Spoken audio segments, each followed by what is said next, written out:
Hello बच्चों, so let's see आज हम क्या करने वाले हैं। देखो, profit and loss appropriation account mainly हमारा चल रहा है किसके अंदर, पार्टनरशिप फंडामेंटल्स के अंदर। यहाँ तक कि हमने जो जो भी एस्पेक्ट्स कवर किए, चाहे वो इंटरेस्ट ऑन कैपिटल था, चाहे वो इंटरेस्ट ऑन ड्रॉइंग्स था, उसकी भी जो जरूरत है वो हमें कहाँ पड़ती है, profit and loss appropriation account के अंदर। ठीक है, वैसे तो हमने ये कर लिया है profit and loss appropriation account, लेकिन चलो एक बार फिर से देखते हैं कि यहाँ पर इसकी जो डेबिट साइड होती है यहाँ पर क्या कुछ आता है, ठीक, और इसकी जो क्रेडिट साइड होती है यहाँ पर भी क्या आता है। तो यहाँ पर जो एक तरीके से कैलकुलेशन जिसकी हमने सीखी है वो आता है सबसे पहले, that is interest on capital. Interest on capital की डिफरेंट वेज से जो कैलकुलेशन करनी होती है वो हम देख चुके हैं। नंबर 2 यहाँ पर आता होता है बच्चों इंटरेस्ट ऑन ड्रॉइंग्स, और इंटरेस्ट ऑन ड्रॉइंग्स की कैलकुलेशन कैसे की जाती है डिफरेंट सिचुएशंस में, वो भी हमने देखा है अच्छा खासा 3 वीडियोस के अंदर। ठीक है, तो वो भी हम देख चुके हैं। एंड ये भी हो गया और ये भी हो गया। इसके अलावा हमने देखा था यहाँ तो अपना क्या आता है, प्रॉफिट ही आता है। ठीक है, वो तो हम कहाँ से लाते हैं, प्रॉफिट एंड लॉस से लेकर आते हैं। ठीक है, बाय नेट प्रॉफिट भी लिखा जा सकता है या फिर by profit and loss account लिख के इसको हम ब्रैकेट में भी लिख सकते हैं, दोनों ही ठीक होंगे।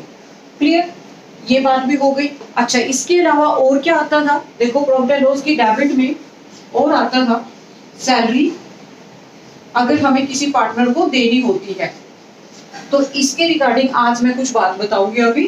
एंड नेक्स्ट आता था यहाँ पर कमीशन। तो ये सैलरी हो या कमीशन हो, किसी भी पार्टनर को उसको काम करने के बदले में दिया जाता है। ठीक है, तो वो जो काम करता है तो उसके रिटर्न में उसको या तो सैलरी मिलेगी या फिर कमीशन मिलता है बच्चों। ओके, तो इनकी कैलकुलेशन, इन दोनों की कैलकुलेशन हमने अभी सीखनी है, तो चलो इन दोनों को ही सीख लेते हैं। देखो, सैलरी तो बहुत ही सिंपल होगी, वो बस ये ध्यान रखना है कि यहाँ पर ये या तो इस तरीके से 500 पर मंथ लिखा होगा मैक्सिमम क्वेश्चंस में। तो जो पर मंथ लिखा होता है ना, और हम पूरे 1 ईयर के बाद ये profit and loss appropriation account बनाते हैं। ठीक है, ये कब बनता है, ये बनता है हमारा फॉर द ईयर एंडिंग, यानी कि ईयर के एंड में जाके हम इसको बना रहे होते हैं। तो इट मींस हमने जो सैलरी लेनी है वो पूरे ईयर की लेनी होती है। दैट्स व्हाई यहाँ पर हम क्या करेंगे, 500 पर मंथ जो लिखा है इसको 500 को अब पर मंथ यानी कि टोटल मंथ तो कितने आएंगे 1 ईयर में, 12 आएंगे। तो 12 से मल्टीप्लाई करके ये हो जाएगा 12 5 जा 60, ये हो जाएगा 6000 पूरी 1 ईयर की सैलरी जिस भी पार्टनर की होगी उसके नाम से यहाँ पर आ जाएगी।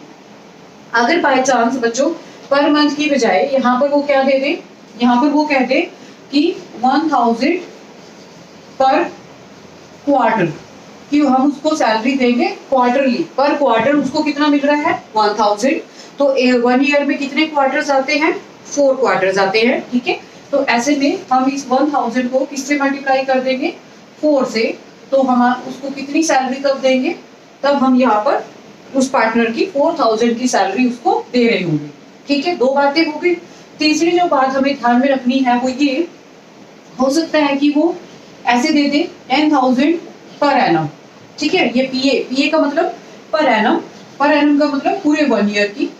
तब हमने जो है उसको ये पूरी की पूरी 10,000 की सैलरी यहाँ पर देनी होती है। ठीक है, तो यानी 3 चीजों का ध्यान रखना है, 3 बातें हैं सैलरी से रिलेटेड। कौन कौन सी, नंबर 1 या तो हो सकता है मंथली बेसिस पर हो तो 12 से मल्टीप्लाई करेंगे, या फिर हो सकता है क्वार्टरली सिस्टम से हो तो किससे मल्टीप्लाई करेंगे, 4 से, और या फिर हो सकता है बच्चों एनम पर एनम, या फिर ये भी हो सकता है वो कह दे एनुअली, कि वो उसको एनुअली इतना दे रहे हैं 10,000।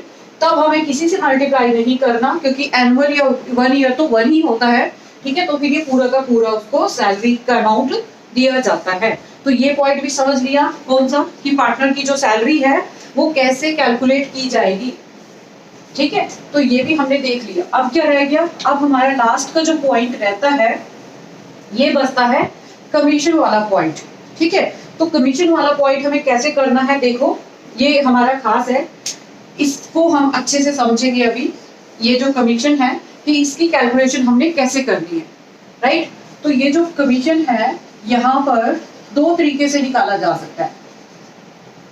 एक तो on the basis of profit, या तो वो कहेगा कि प्रॉफिट के ऊपर दीजिए आप 10% कमीशन, राइट। या फिर वो कह सकता है on the basis of sales. Sales को हम टर्नओवर भी बोल देते हैं, तो वो बोलेगा on the basis of sales या फिर टर्नओवर आपको इतना 1% देना है या 2% कमीशन मिलना है किसी पार्टनर को। इस तरीके के क्वेश्चन भी आते हैं, लेकिन अभी फिलहाल फंडामेंटल में इतने नहीं आते सेल्स के बेसिस पर। ये वाले क्वेश्चन जो है वो डेथ वाले चैप्टर में ज्यादा आते हैं, ठीक है। फिलहाल ज्यादातर किसके रिलेटेड क्वेश्चन आते हैं हमारे सामने, प्रॉफिट के बेसिस पर, ठीक है।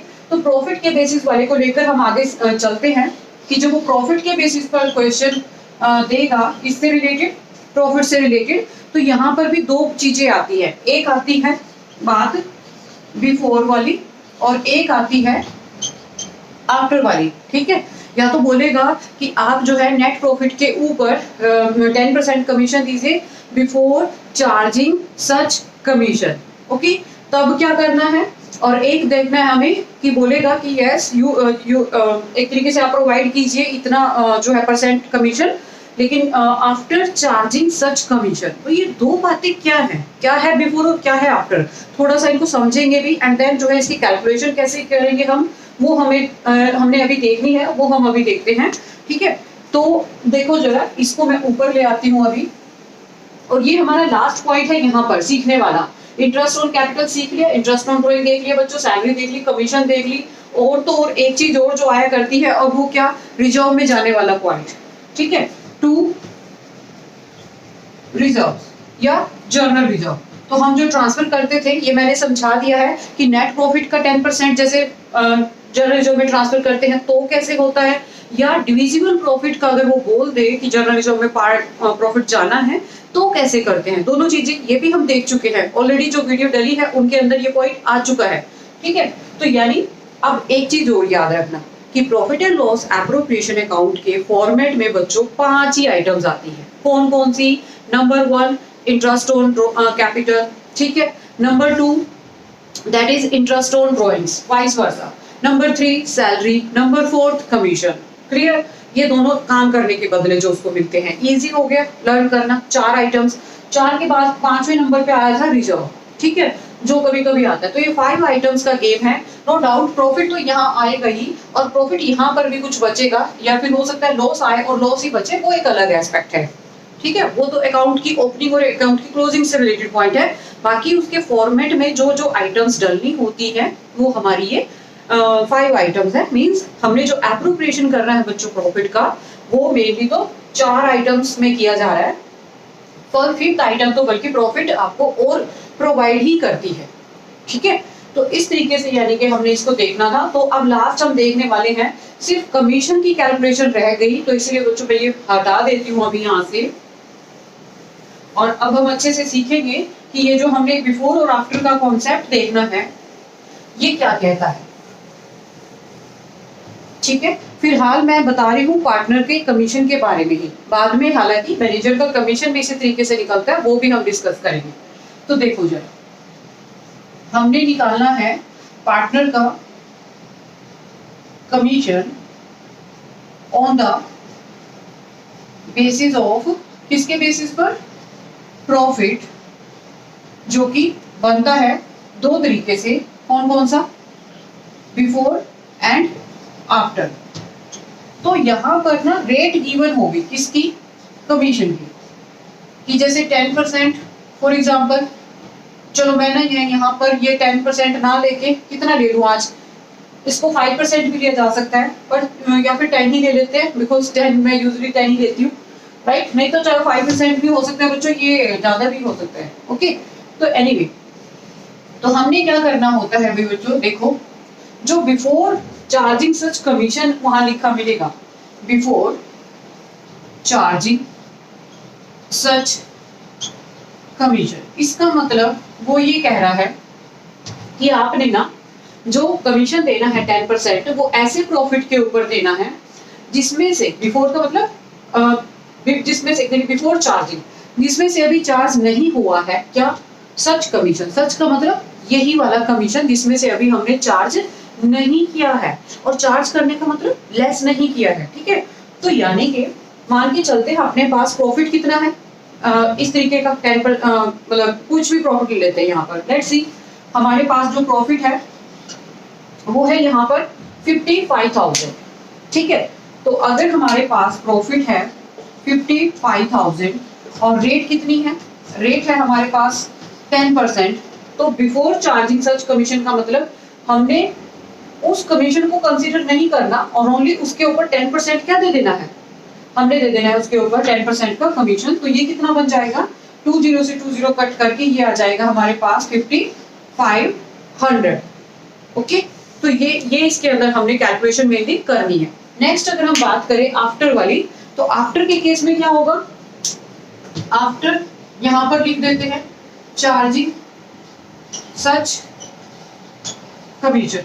तो अगर हमारे पास हमने क्या करना है, आफ्टर वर्ड दिख जाए, आफ्टर का मतलब वो कह रहा है कि इस 55,000 के प्रॉफिट में से आपने ना जो 10% का कमीशन देना है वो इस तरीके से देना है कि ये कमीशन भी लेस करने के बाद जो प्रॉफिट आया हो, ठीक है। फॉर एग्जांपल यहाँ समझते हैं, देखो मान के चलते हैं हमारे पास यहाँ पर लाइक प्रॉफिट कितना है, प्रॉफिट है 55,000, ओके। और मान के चलती हूँ कि कमीशन कितना है, अभी तो कैलकुलेशन हुई नहीं है, चलो मैं इसको x मान के चलती हूँ, ठीक है। तो वो ये कह रहा है इस 55,000 के प्रॉफिट में से आप ना ये जो कमीशन आया है इसको भी लेस करो, तो वो बनेगा आफ्टर। तो यानी कि 55,000 माइनस x, क्लियर। इसके ऊपर अब लगाना होगा हमको 10% की रेट, 10% का कमीशन, तब हमारा आंसर आता। लेकिन अब सोचो ये जो x है इसको तो हम लेस नहीं कर सकते, यहाँ x का मतलब x को एक मैंने अज्यूम किया है, वैसे x का मतलब है यहाँ पर जैसे कि कुछ ना कुछ तो फिगर बनेगी ना कमीशन की, मे बी वो 5,000 बने, मे बी वो 3,000 2,000 कुछ भी बनेगी बच्चों। तो यानी कि वो 55 में से हमने 2 3 या 5 जो भी आया होगा कमीशन, जो भी आता होगा निकल के, पहले तो वो लेस कर देना है और फिर उसके ऊपर हम ये एक तरीके से कैलकुलेशन करने लगे हैं उसी को ही तो लेस करना है और उसी की कैलकुलेशन कर रहे हैं, उसी को, और मतलब ये यहाँ पर कमीशन की बात हो रही है, ओके। कमीशन को ही तो बच्चों लेस करना है और कमीशन की ही कैलकुलेशन करनी है। तो पहले जब हमें उसे पता ही नहीं हमें एक्स की वैल्यू है क्या, तो हम कैसे लेस कर सकते हैं, नहीं कर सकते ना। इसीलिए इस बात का सॉल्यूशन ये बचता है अपने पास कि ये जो रेट है इसके जो अपोन में ये डेनोमिनेटर में 100 होता है, इसमें भी हम क्या कर देंगे, इस 10 को, जितनी भी हमारी रेट होगी, नॉट नेसेसरली कि 10 इन एवरी केस, रेट हमारी जितनी भी होगी, रेट क्या हो सकती है हमारी, रेट में भी 5% में भी 20%, जितनी भी रेट हो, 5 है तो 5 ऐड कर दो 100 में, 10 है जैसे अभी, तो मैं क्या कर रही हूँ 10 को ही ऐड कर रही हूँ, अगर 20 होता तो 20 को ऐड करती, ठीक है। इस तरीके से हम यहाँ पर ले लेते हैं। तो देखा जाए ये कितना हो गया, ये हो गया हमारे पास, ये देखो यहाँ तो है 55,000 ही, लेकिन ये इंटू में था 10, अपोन में आ गया इन दोनों को ऐड करके बच्चों 110। अब 110 में से मुझे एक जीरो के साथ तो एक जीरो इजिली यही कटती हुई दिख रही है, मैंने इसलिए यही कट कर दी। यहाँ से क्या किया, यहाँ से 11 से 5 पे गए और ये 30 एज इट इज, तो कितना आया, तो ये आ रहा है 5,000, ठीक है।